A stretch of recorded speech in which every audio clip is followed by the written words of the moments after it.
Sommes-nous vraiment les auteurs de nos actes? Est-ce que nous sommes vraiment responsables de ce que nous pensons et de ce que nous faisons?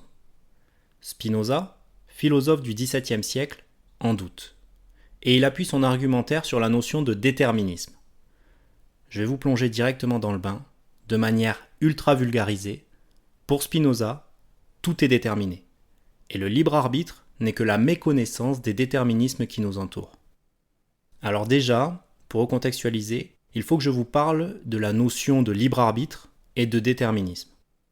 Plusieurs philosophes, comme Descartes, Kant, Hobbes, Locke et Spinoza, s'accordent sur une définition commune de la liberté, à savoir une autonomie de la volonté, soit le fait de pouvoir agir réellement différemment dans les mêmes circonstances. Le libre arbitre, c'est l'indépendance de la volonté vis-à-vis de la matière. La liberté doit donc inclure deux éléments, une multitude de possibles et une autodétermination, ce qui est incompatible avec le déterminisme, qui signifie qu'il n'y a qu'une évolution possible depuis l'état initial d'un système. Attention, déterminisme ne signifie pas prévisible. Ce n'est pas parce que nous ne pouvons pas prévoir quelque chose que ça ne peut pas avoir lieu. Et prévoir quelque chose, c'est calculer une approximation d'un état futur à partir d'une mesure de l'état présent, sans certitude de sa réalisation future. Donc, l'incertitude n'implique pas l'indétermination. Je vais prendre un exemple simple. Si vous faites du lancer de disque ou autre, vous allez prévoir une approximation de la zone où il va tomber, mais avec l'incertitude de l'endroit exact. Pourtant, quand vous lâchez votre disque, sa trajectoire est déjà déterminée par l'ensemble des facteurs physiques, comme l'axe, la puissance, la vitesse de rotation, la gravité, et j'en passe. L'idée amenée par le déterminisme de Spinoza, c'est que non seulement la trajectoire de votre disque était déterminée, mais aussi l'ensemble des causes et des effets qui vous ont amené à lancer le disque. Pour Spinoza, le libre arbitre n'est qu'une illusion, parce que l'homme a conscience qu'il peut décider, mais il n'a pas conscience de ce qui est à l'origine de ses pensées et de ses désirs. Nous avons le pouvoir de choisir, mais nous n'avons pas le pouvoir de choisir ce qui nous pousse à choisir.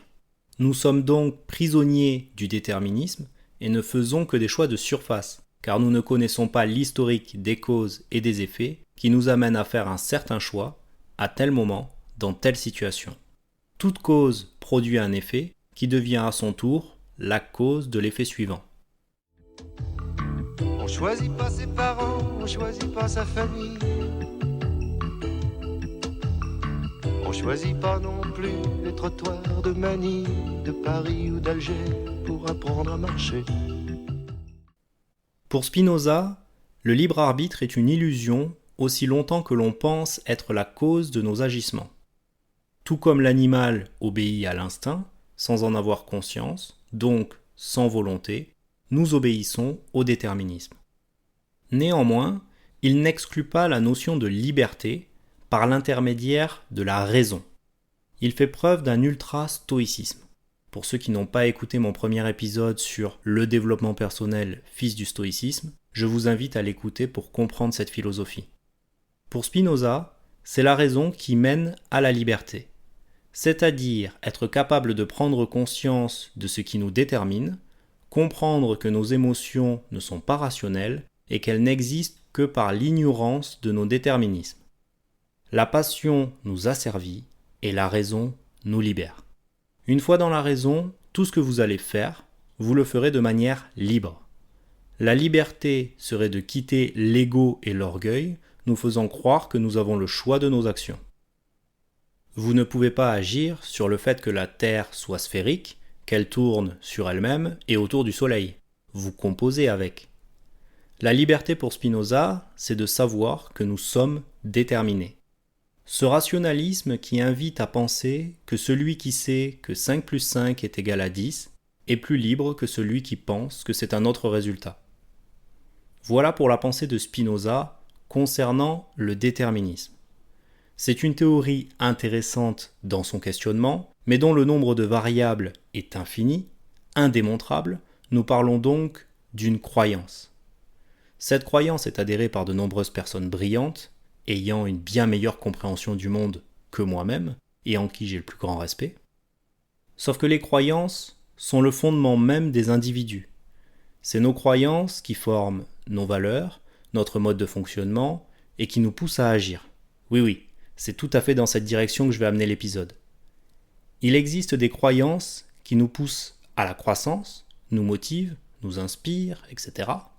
Et à l'inverse, il existe des croyances dites limitantes, néfastes à l'atteinte de nos objectifs et de notre bonheur. C'est en cela que j'amène cette philosophie non pas fataliste, mais comme un poison de l'esprit pour les personnes qui sont congruentes avec ce mode de pensée, qui en sont convaincus. Pour la simple et bonne raison que le déterminisme absolu retire le système de la méritocratie. Donc, tous les efforts que vous avez faits pour réussir des étapes difficiles dans vos vies, comme par exemple un concours, ont comme un goût d'amertume et ne méritent pas vraiment de récompense, puisque vous étiez déterminé à réussir. Et à l'inverse, les échecs ne sont pas non plus un problème de stratégie, puisque vous étiez déterminé à échouer. Prenons un exemple. Si nous sommes congruents avec le déterminisme absolu, alors la punition n'est d'aucun recours. Tu ne peux pas me mettre au coin parce que j'ai tapé mon camarade. Je n'avais pas d'autre choix que de le taper. Tu ne peux pas me mettre en prison parce que j'ai tué 30 personnes. J'étais déterminé à le faire. Bonbon, Vous savez déjà que je vais le prendre. je ferai un piètre oracle dans le cas contraire.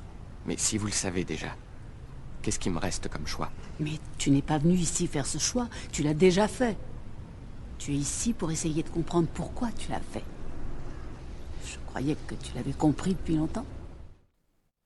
Cette philosophie retire donc le système de la carotte et du bâton, indispensable à notre apprentissage, ainsi que toute persévérance qui pousse à l'autodiscipline. C'est un système de déresponsabilisation.